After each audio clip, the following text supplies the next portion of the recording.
"I was hoping you'd say that," she said. "Your grandfather believed you would. But he also wanted to be sure you had the right to choose." She closed her folder and met my eyes again. "Mr. Morrison, are you willing to assist in a federal investigation? What I'm proposing is this. You remain here, and we use the ranch and you as bait to draw Melissa out. Once she moves in, we'll have the grounds to arrest her and dismantle the entire operation." Emma stepped forward immediately, every part of her body language radiating legal caution. "Hold on, you're asking my client to become a live target in the middle of a federal sting? That's not assistance, that's endangerment." "Miss Rodriguez," Chen said evenly, "your client is already a target. Melissa Grant isn't trying to secure land for a community project. She's protecting herself. She knows there's something here that could destroy everything she's built. She won't stop until she has it or until she's stopped." The gravity of it all finally settled in like a thick fog. The life I'd built,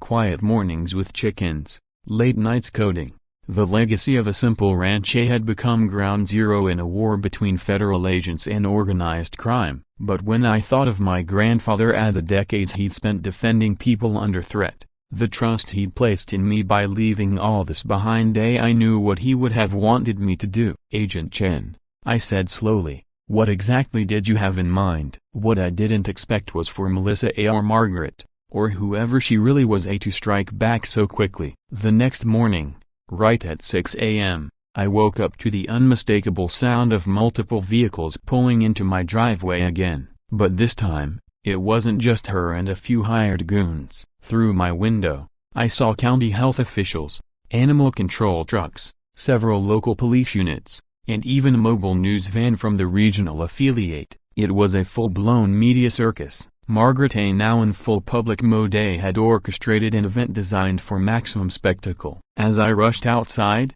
half-dressed and disoriented, I saw her standing front and center, directing the chaos like a maestro leading a bureaucratic orchestra. She was wearing a sleek navy pantsuit that practically screamed, "I'm in charge," and she made sure to position herself perfectly for every camera angle. "Mr. Morrison," a slim man in a county health department windbreaker called out as he approached me, clipboard in hand. "I'm Inspector Williams. We've received several complaints about health code violations on your property, public hazard level. We're required to investigate immediately." He handed me an official-looking notice while cameras captured every second of the exchange. His voice had that practiced, performative tone, the kind used by people who'd done this dozens of times for an audience. Behind him, a woman in an animal control uniform was already making her way toward the chicken coop, carrying testing kits and looking ready to shut everything down. She moved with the confidence of someone who already knew the layout of the property by heart. "Ma'am,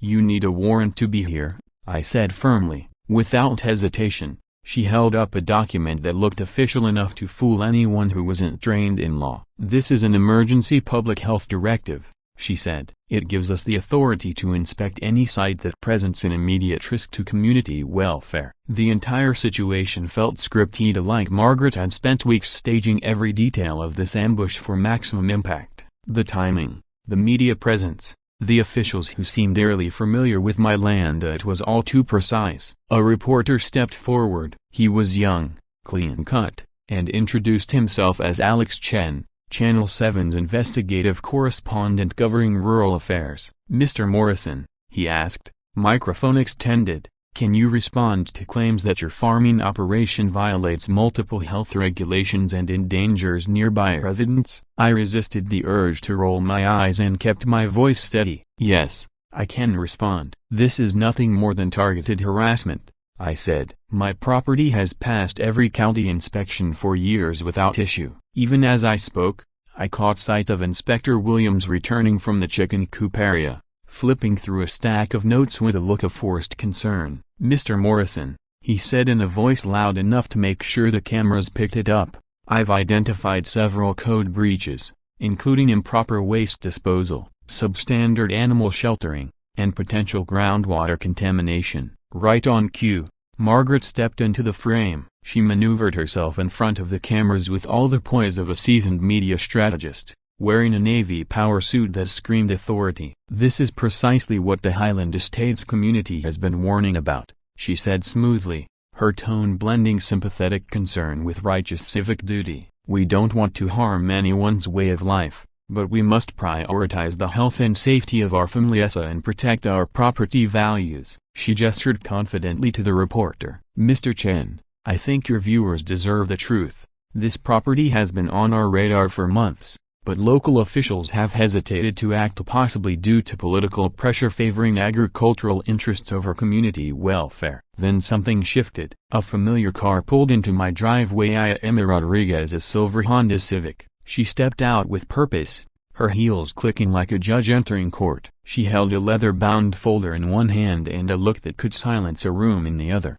"Excuse me," she called out, voice crisp and commanding, slicing through the noise. "I'm Emma Rodriguez, legal counsel for Mr. Morrison and this property." "Inspector Williams, I need to see your warrant, the nature of the complaints that prompted this inspection, and the precise statute granting you authority to be here." The inspector stammered, clearly unprepared for pushback. This is a public health matter. We're permitted to respond to urgent threats without a formal warrant. You still need proper documentation for every accusation you're making," Emma countered, pulling out her clipboard and pen like a weapon. "You're on private land, issuing citations in front of media crews. I want everything in writing." Margaret's confidence flickered, just briefly, before she regrouped. She approached calmly, offering Emma a thick folder like it was an ace in her hand. "Miss Rodriguez, I'm sure your client appreciates your passion, but community safety takes priority,"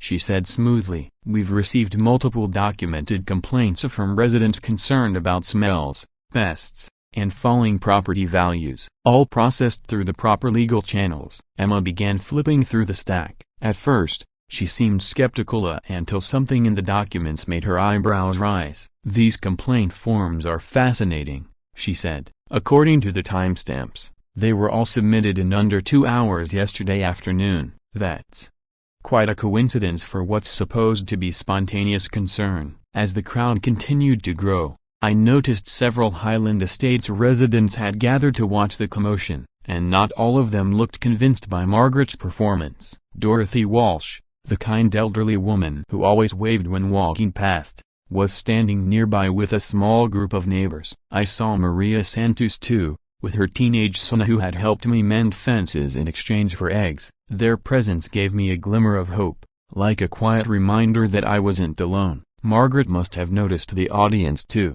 She turned to face them, using her best community leader tone, a part savior, part martyr. "You all know what's at stake," she said, addressing the crowd and the cameras simultaneously. "We're here because this property threatens the safety and future of Highland Estates. We've worked hard to build a safe, thriving neighborhood, and we can't let one operation compromise all of that." But then, unexpectedly, someone broke the script. Dorothy stepped forward, her voice clear and full of rural wisdom sharpened by decades of experience. "Margaret," she said, "I've lived next to this farm for 4 years, and I've never smelled anything worse than the usual country air, nothing out of the ordinary." She paused and turned toward the crowd. "And my property's value hasn't dropped, it's gone up. People like knowing there's still real farmland out here, not just more concrete and chain stores." Dorothy's words landed with quiet weight, and I saw uncertainty ripple through the gathered neighbors. Margaret's carefully constructed narrative had just sprung a leak. And as the morning dragged on, Emma's steady legal pressure was beginning to slow Margaret's offensive. The storm hadn't passed, but the wind had shifted. As the so-called inspection dragged on, a chilling realization crept over me. The animal control officer seemed to know exactly where to find my water systems. The health inspector headed straight to spots on my land that weren't visible from the road. And Margaret? She kept glancing at her watch like she was waiting for a very specific moment. That's when it hit me, this wasn't just a media stunt or a coordinated legal ambush. The entire scene was a distraction, a smokescreen designed to cover something far more insidious. Then I saw it.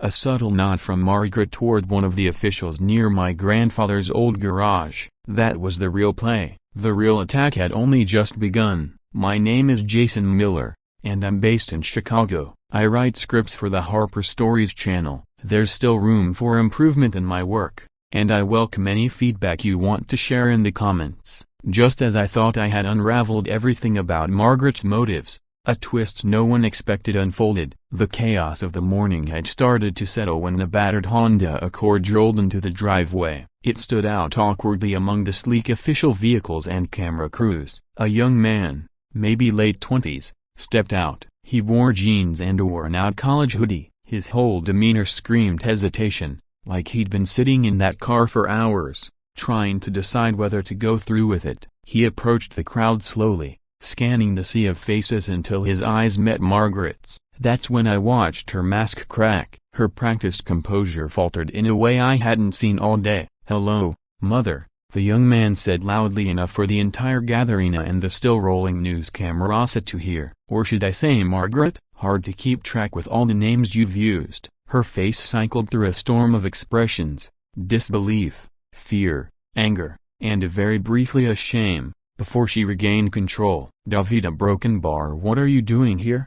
she asked, barely audible. Her commanding presence had vanished, replaced with something raw and shaken. "You said you never wanted to see me again." The Mana David Blackwood, if that was his true name, pulled a manila envelope from his coat and raised it for all to see. "I changed my mind when I learned what you were really up to," he said. "When I found out you're still ruining lives for profit." Sensing a far juicier story than health code infractions, the reporter quickly motioned for a better camera angle. This was turning into a public unraveling. "David, not here," Margaret pleaded, her voice trembling now, but it was too late. He was already pulling out papers and photographs. "You disappeared 10 years ago," he began, voice filled with hurt. "I was 18, just started college. Then one day gone, no goodbye, just an empty house and a note saying you had to leave a broken bar for my safety." He scanned the crowd and then locked eyes with the news camera. "What I didn't know,"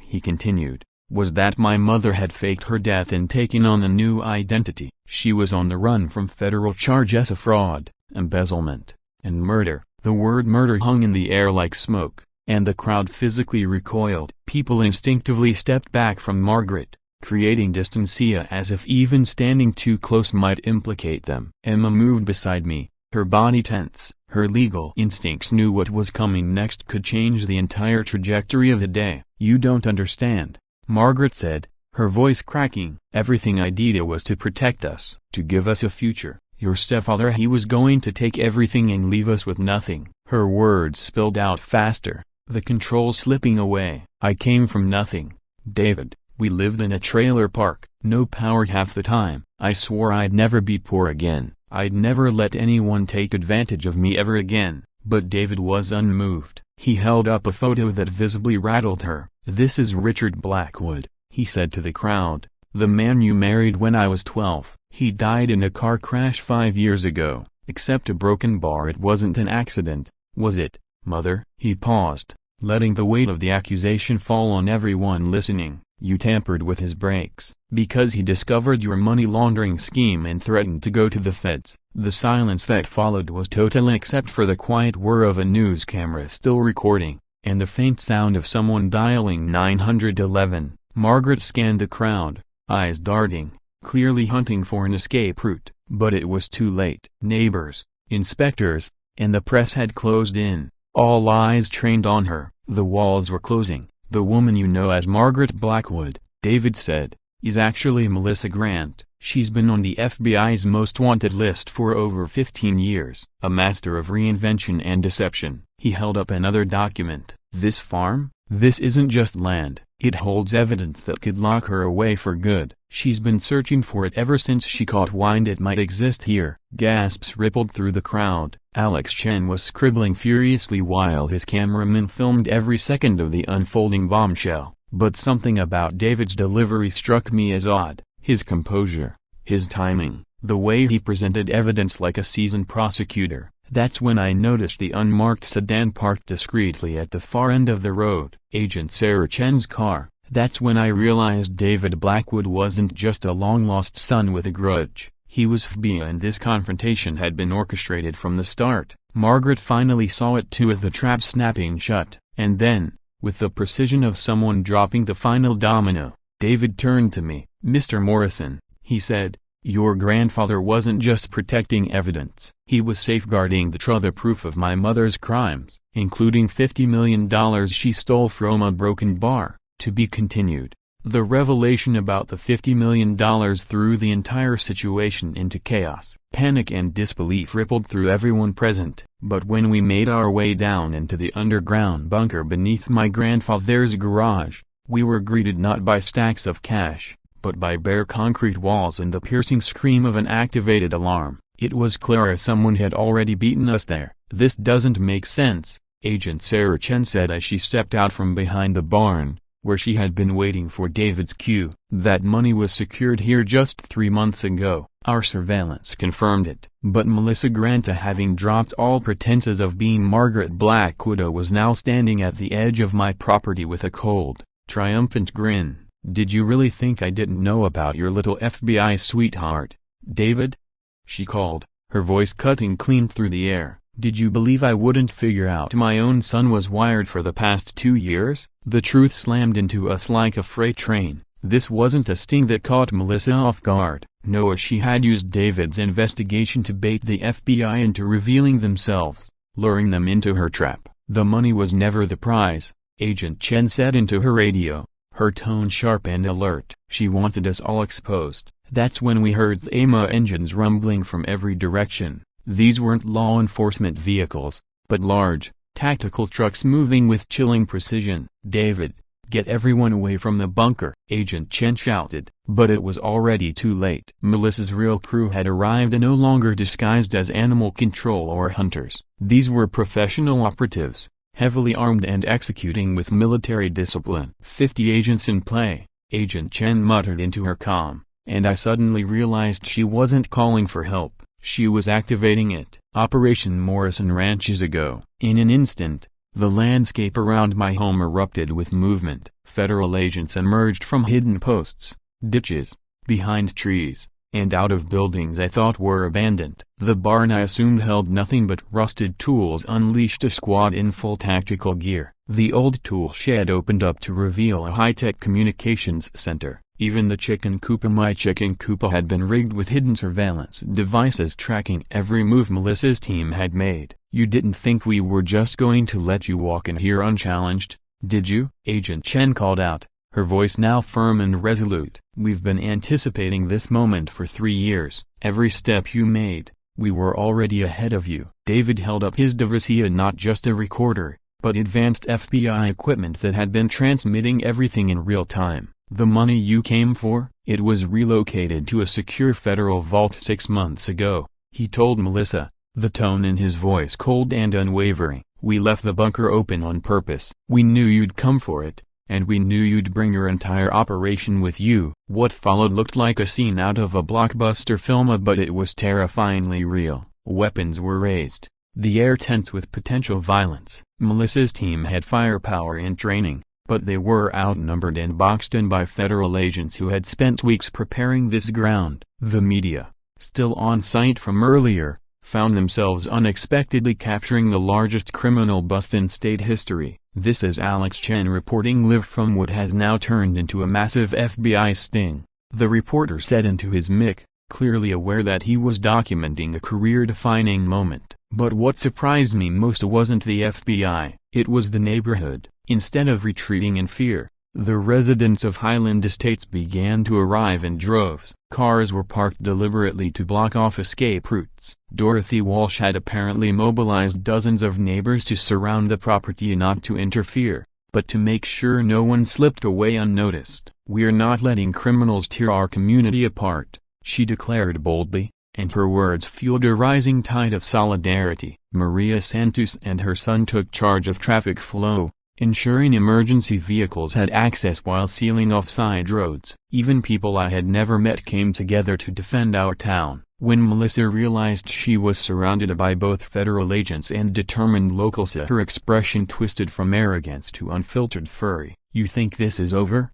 she screamed, her voice raw with rage. "You have no idea how deep this goes, or how many are involved." But her words fell on deaf ears. The agents moved in, arresting her and her crew one by one. Cameras captured every second of her downfall, while the community she once tried to exploit stood united, resolute, and stronger than ever. Melissa Grant, the woman who tried to destroy my family's legacy and manipulate an entire town, had finally been brought down, and not just by the law, but by the people she underestimated. 3 weeks after her dramatic arrest, I began to grasp the full meaning behind her final outburst. It turns out, Melissa wasn't just an isolated criminal. She was a key figure in a sprawling, shadowy network that stretched across the entire country. Agent Sarah Chen visited regularly, keeping me updated as the investigation continued. She explained that it would take at least another 6 months to fully unravel the operation Melissa had helped orchestrate. What the FBI uncovered after Melissa Grant's arrest was staggering. She wasn't just a local con artist, as she was part of an international money laundering network that had created over 200 fake residential communities across the United States. Each one was designed to wash millions of dollars in dirty money through seemingly legitimate real estate transactions. Highland Estates was only one node in a sprawling system that had been running for more than a decade. We've identified 15 other women using the same alias, Margaret Blackwood, in different states, Agent Sarah Chen explained to me over coffee in my kitchen, the same room where my grandfather had once quietly mapped out his own plans for protecting this land. Each one targeted strategically located communities, using the same blueprint: manipulation, intimidation, and legal entanglement. The investigation revealed that Highland Estates had been built using funds from drug trafficking, human smuggling, and international financial fraud operations that linked criminal syndicates across 3 continents. But the families who bought homes there, they were innocent people just looking for a safe place to live, completely unaware that they had stepped into the heart of a criminal empire. The FBI worked quickly, doing everything they could to shield these residents from losing their homes and life savings, all while meticulously dismantling the financial web Melissa's organization had woven. As for David Blackwood, whose real identity was Agent David Rodriguez, he had spent 2 years deep undercover, posing as Melissa's estranged son in a masterful long con. He'd learned intimate details about her real child, who had died in a tragic accident years earlier, and constructed an emotional performance convincing enough to fool a seasoned criminal into believing she was reconnecting with family. "It was the most difficult assignment I've ever taken," he admitted during our debrief. "But after everything she'd done to other families and to her own, it was worth it." David's undercover work led to arrests in 12 states and the recovery of over $300 million in laundered funds. Almost immediately, Highland Estates began to change. Dorothy Walsh, who had stepped into a leadership role during the standoff, was elected HOA president with an overwhelming 95% of the vote. Her first act in office, renaming the neighborhood Morrison Community, in honor of the family that had defended it for 5 generations. The decision passed unanimously. Maria Santos launched a community garden initiative, where neighbors came together not just to plant crops, but to rebuild relationships. Her teenage son, who had helped me on the rancho, became an informal ambassador between the town and the ranch, organizing programs that taught kids about agriculture, ecology, and leadership. My own life took turns I never saw coming. The story of what happened here made headlines. News anchors, documentarians, and network producers reached out, eager to feature what they called a rare story of rural resilience and justice. But I wasn't interested in attention. I wanted to build something lasting. With the FBI's help and the community's support, I converted part of the ranch into an educational center focused on sustainable farming and civic preparedness. The old underground bunker, once a place of secrecy, was transformed into a museum about law enforcement history and how ordinary citizens can resist organized crime. Emma Rodriguez and I grew closer as the weeks passed. What had started as cooperation between old college friends became something deeper. We found in each other a shared sense of purpose and commitment to legacy, community, and justice. Emma founded a legal clinic inside the new community center, offering free services to families grappling with housing issues, immigration matters, and other legal hurdles that too often go unaddressed in working-class neighborhoods. Together, we worked to make sure that what happened here would never happen again. Melissa Grant's story ended not with a dramatic escape or a clever legal loophole, but with a 45-year prison sentence handed down in federal court. The charges included money laundering, conspiracy, racketeering, and being an accessory to murder and her husband's death. During the sentencing, victims from 6 states gave powerful testimony. They spoke of stolen homes, shattered neighborhoods, and trust betrayed, but also of rebuilding, reclaiming their communities, and learning how to spot the warning signs of exploitation. Now, when I sit on my porch and watch the chickens peck the earth my great-great-grandfather once cleared by hand, I reflect on the lessons passed down through generations. Morrison Ranch is no longer just farmland, it's a symbol of what ordinary people can achieve when they stand united against corruption and defend what matters most. The community center holds monthly workshops on identifying scams, reading legal documents, and organizing neighborhood watch programs. Our YouTube channel focused on community safety and sustainable agriculture and now has over 500,000 subscribers. I know my grandfather would be proud that what he started has become something that protects families far beyond our town. Have you ever felt powerless against someone who seems to hold all the cards? A manipulative neighbor, a corrupt official, a toxic boss? We all know that feeling of being cornered, but this story proves that even when the odds seem impossible,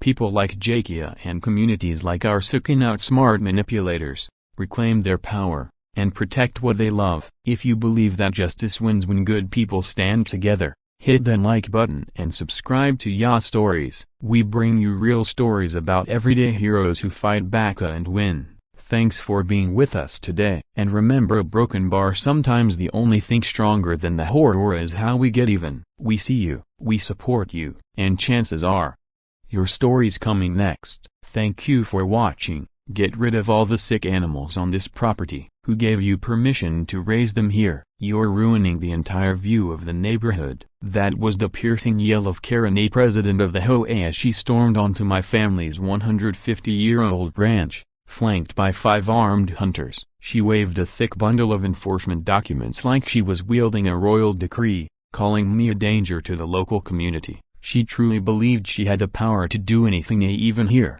on my land. But what she didn't realize was that something buried deep in this tranquil estate would soon make her the target of a statewide manhunt. And when things kicked off, it wouldn't be the animals people were hunting. Where are you watching from? Drop a comment, because the turn this story takes and you won't believe it's real. That Tuesday began like any other at Morrison Ranch. I was scattering feed for the chickens, watching my heritage Rhode Island Reds roam the yard that had been in my family for over 5 generations. It always struck me as ironic, a software engineer with a career in debugging lines of code now overseeing a legacy of American farming. My grandfather passed the ranch down to me last year, 40 acres of history, and I was still adjusting to the balance between remote tech work and rural chores. The chickens didn't care about software deadlines, and my computer didn't care when they needed feeding. Then, at exactly 7:03 a.m., I heard it at the sound of tires crunching on gravel. Not one, but 3 black SUVs approaching in a neat, calculated formation, like a tactical team. My first thought, maybe a wedding party lost on country roads, or tourists who had taken the wrong exit from the highway. Ever since Highland Estates, a luxury subdivision, cropped up around our land over the last 5 years, unfamiliar traffic had become more common. But then I saw her. Margaret Blackwood emerged from the lead SUV. She wore a spotless white blazer and moved with the confidence of someone who thought she owned the county. Behind her, 5 men stepped out in full hunting attire, bright orange vests, rifles slung over their shoulders. The sight was so absurd I actually chuckled. Hunters? For a property dispute. Margaret marched through my muddy barnyard like she was on a mission, heels clicking with unnatural precision. "You must be Mr. Morrison," she said, not a question, a declaration. Her tone was polished, icy, and soaked in the authority of someone used to barking orders. "I'm Margaret Blackwood, president of the Highland Estates Homeowners Association. I'm here to inform you that your quaint little farm ends today." She shoved a manila folder into my chest hard enough to knock the wind out of someone less prepared. "These are enforcement orders from the HOA," she said. "Your property violates multiple standards, poses a health risk, and is negatively affecting the surrounding property values." I flipped open the folder and immediately spotted something off. The letterhead looked official, but the seal, it wasn't from the county or any authority I recognized. It was stamped by some private arbitration group I'd never heard of. With all due respect, I began calmly, keeping my voice steady, your HOA has no legal claim here. This ranch has stood long before your subdivision was even an idea, by about 145 years. Margaret gave me a frosty smile. Mr. Morrison, I don't think you grasp the seriousness of your situation. She motioned toward the hunters. These gentlemen are certified wildlife removal professionals. They're here to eliminate diseased animals that are endangering community health. One of the men,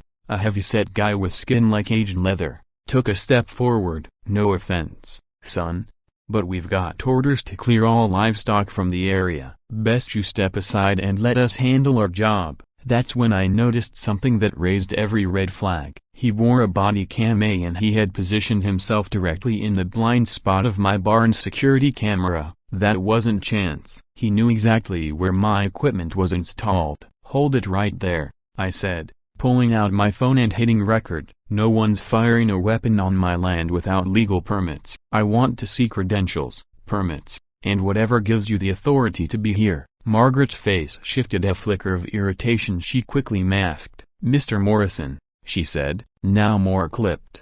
Your property has been flagged repeatedly. We have high-value investors interested in this region, and your rustic setup is stalling vital development. She gestured casually toward my chickens, my vegetable plots, the weathered red barn that had survived generations of storms. We're offering you a very generous relocation package, far more than you'll receive after the courts force a sale. As she spoke, I noticed her eyes drifting repeatedly toward my grandfather's old garage, not glancing fixated. Why would someone new to the property know exactly where to look? Then I saw it. Her handbag was slightly open, and inside was a map, not a printed image, but a meticulously hand-drawn layout of my property. It had markings for buildings I hadn't even explored yet, areas hidden from the road, places only someone familiar with every inch of this land could know.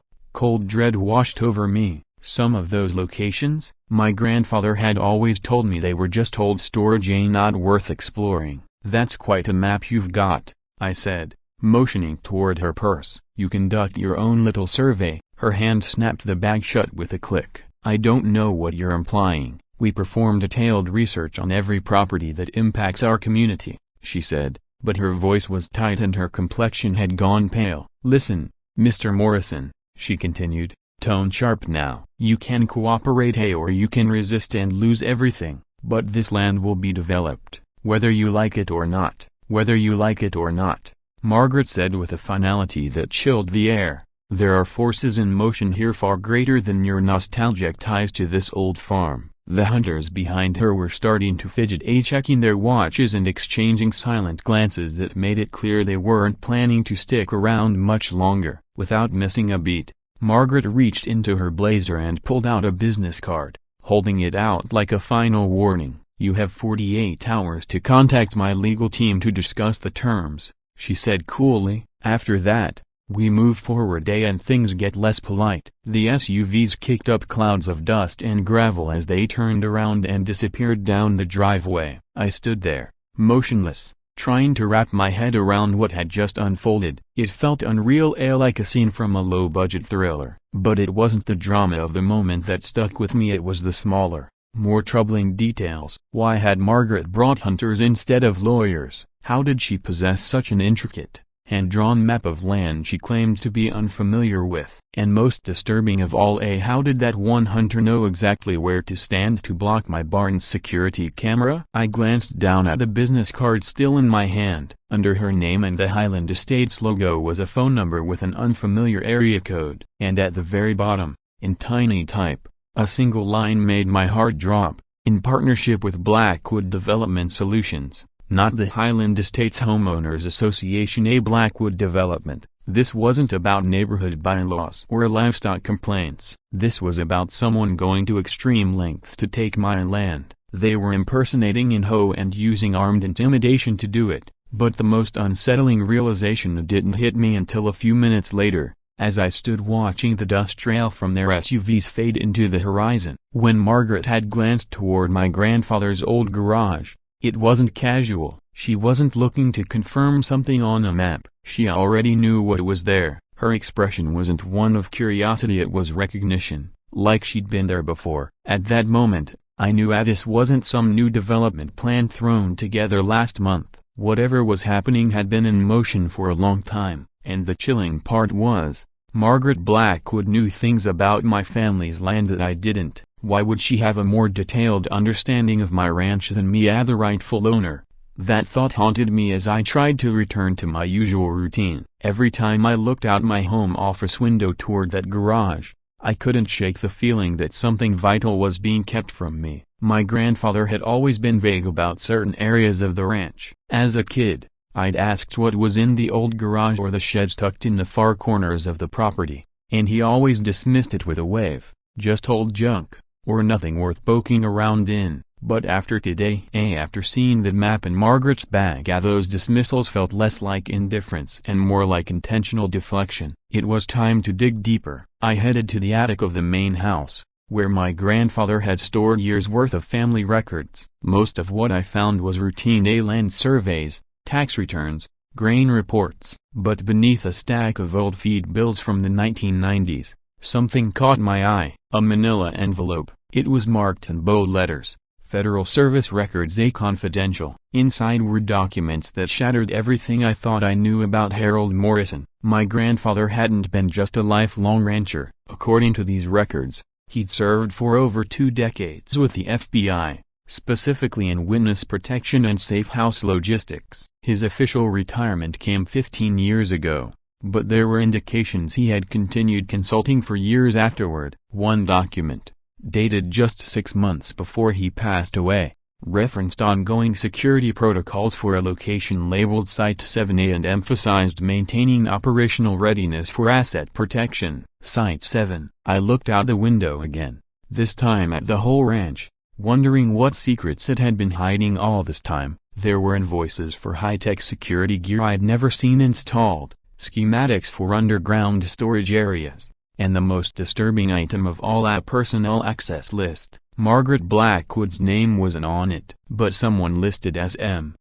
Grant had access revoked 3 years ago. My stomach turned. I needed someone who understood legal gray areas, property law, and the way things work in towns like ours. I knew exactly who to call. Emma Rodriguez had been my study partner back in college, a sharp, focused, and one of the few people who could outmatch me in a debate. After law school, she returned to her hometown and earned a name for herself as the top attorney for local zoning issues, land use disputes, and municipal overreach. When I called her office and gave a brief rundown, she didn't hesitate. That afternoon, she pulled up to the ranch in her Honda Civic, dressed in a tailored blazer and slacks, but wearing hiking boots that told me she expected to do more than sit in an office. "You look like hell," she said, hopping out of the car and adjusting her sunglasses. "This whole thing has me twisted in knots," I admitted, leading her inside. "I think my grandfather left behind more than just a cattle ranch." When I showed her the federal documents,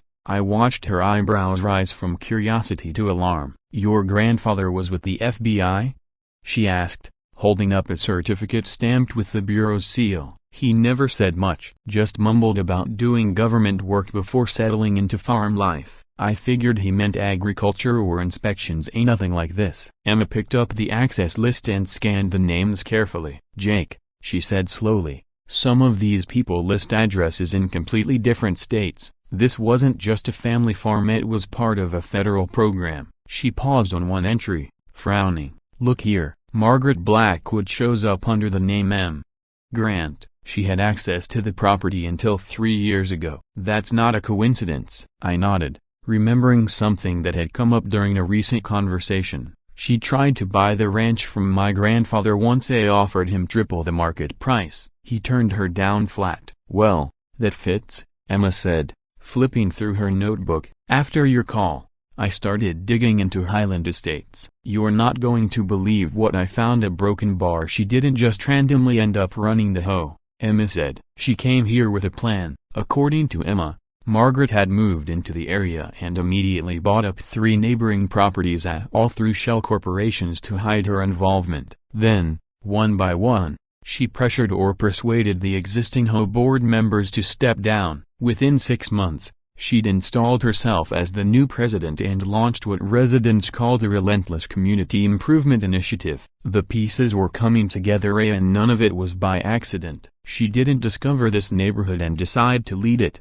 I said, feeling the weight of it settle in. She came here for this ranch. There's more, Emma added, opening her laptop and pulling up county records. Take a look at this. She showed me a set of property filings and development plans. The name at the top of the developer list caught me off guard. Highland Estates was developed by a company called Morrison Development Group, she said. And no way, that's not a coincidence. I blinked. So someone was using my last name? Emma nodded. And here's the kicker: the original development plans from 5 years ago show your ranch as part of the proposed subdivision. From the beginning, they intended to absorb this land. I felt like the ground had shifted beneath me. My grandfather would never have sold to developers, not in a million years. Maybe he didn't know, Emma suggested. Or maybe he did know, and that's why he kept his FBI ties alive. She clicked to another document, a letter, dated 2 years ago, from a company called Blackwood Development Solutions. It was an offer to purchase any and all Morrison family holdings for an undisclosed amount. But it wasn't sent through a realtor or legal rep. It was addressed directly to my grandfather.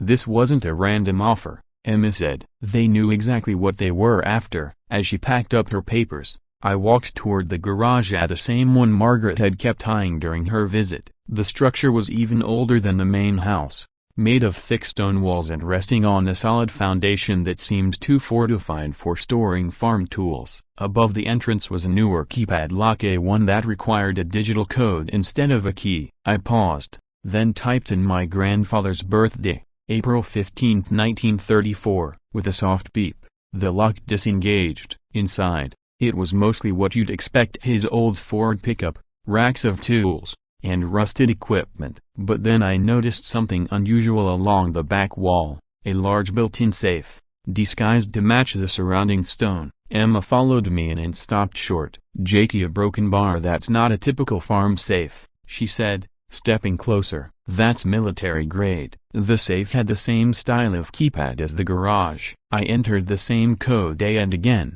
it clicked open. Inside were documents that changed everything I thought I knew about my grandfather. There was his active FBI identification card, still valid, embossed with the Bureau's seal, a hand-drawn, detailed map of an underground structure beneath the ranch, a binder of safehouse operating protocols, instructions for handling emergency communications, and procedures for protecting high-value assets. At the very bottom was a business card for Special Agent Sarah Chen, with a handwritten note from my grandfather: "For Jake, when the time comes, trust no one else." Lifted the ID badge and stared at it. "Jakey, a broken bar. This is still active. Your grandfather had valid federal credentials right up until the day he died." Before I could wrap my head around that, my phone rang. The caller ID displayed an unknown number, but the area code was from Washington, D.C. I hesitated, then answered. "Mr. Morrison," the voice said,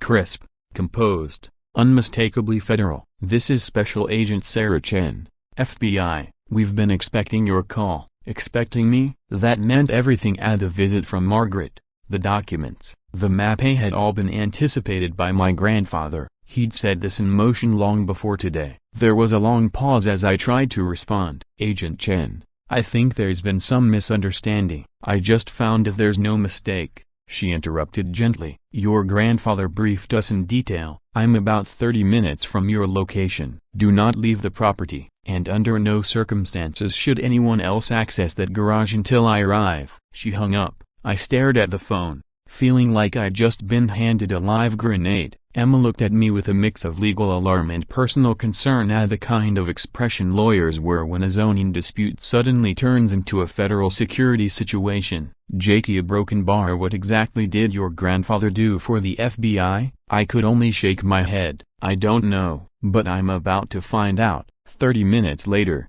a black government-issue sedan pulled up. Agent Sarah Chen stepped out, dressed in a tailored gray suit, exuding the kind of quiet authority that makes everyone in the room instinctively pay attention. She was probably in her early 40s, sharp-eyed, with a demeanor that said she'd been through her fair share of chaos and come out sharper for it. "Mr. Morrison." "Miss Rodriguez," she said with a polite nod after checking Emma's ID, "thank you for waiting. I understand how overwhelming this must be. Your grandfather left very clear instructions for this moment." She motioned toward the garage. "Shall we?" Inside, Agent Chen examined the open safe with an intensity that made it clear she wasn't just being polite, she was verifying everything down to the smallest detail. "Harold Morrison was one of our most trusted field operatives," she began, retrieving a file folder from her briefcase. "For over 20 years, he operated what we call a deep-cover safe house." "This ranch?" I asked,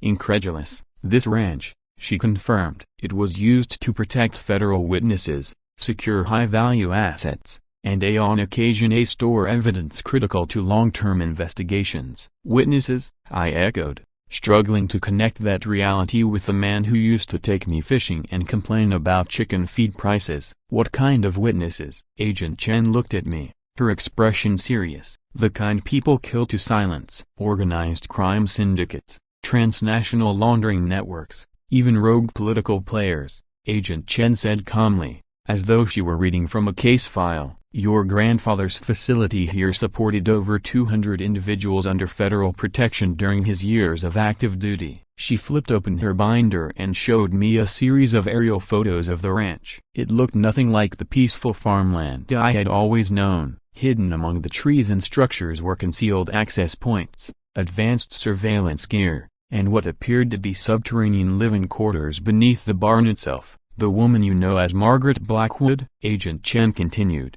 her tone sharpening. "Her real name is Melissa Grant. She's a high-level financial operative for criminal syndicates. She's been on our radar for years." My head spun. "This Highland Estates subdivision?"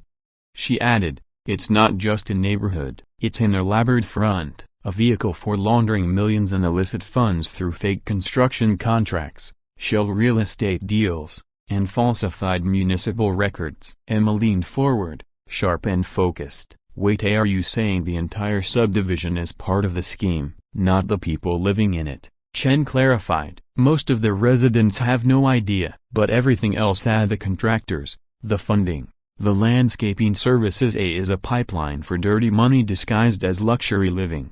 She spread out a detailed map of Highland Estates. Several properties were marked in red and blue. "Melissa's been acquiring land around your ranch for over 2 years using fake buyers and offshore accounts. But your property is the linchpin. It's what she's after, not for development, but for what's hidden beneath it." Agent Chen's expression turned grave. "Your grandfather wasn't just sheltering witnesses," she said. "This ranch was also a classified storage site for sensitive materials, physical evidence, financial documents, even assets recovered during major federal investigations, things too volatile to be kept at standard facilities." I felt like I was falling down a rabbit hole. "What kind of materials?" I asked. "Just paper records?" "Not just that," Chen said. "There are items here that can implicate entire criminal networks. Some of the evidence hidden underground could destroy careers, dismantle operations, and put people like Melissa Grant behind bars for life. Your grandfather offered this land because it was remote, secure, and off the grid, completely invisible to our enemies. Until now." She paused, and then met my eyes with a directness that was hard to ignore. "Mr. Morrison, I need to ask you something, and I need an honest answer. Would you consider selling this property to the Bureau? We can compensate you at full market value, plus relocation support. It would be the safest move for everyone." The only sound was the muffled clucking of my chickens in the yard. The garage was dead quiet otherwise. Emma glanced at me, her expression unreadable, but I could tell she was already working through the legal implications. Agent Chen stood patiently, her expression neutral, that practiced stillness you only see in people trained to wait through silence. But I wasn't looking at them. I was staring at the old safe, the same one my grandfather had sealed with my birth date, the files he'd preserved, the secrets he'd protected. And suddenly, I understood the choice he had left for me. "No," I said clearly, "I'm not selling. My family's been here for generations. My grandfather trusted me with this land, with whatever burden comes with it. If Melissa wants what's buried here, She'll have to come through me. Agent Chen's face cracked into a rare expression, just the slightest trace of approval.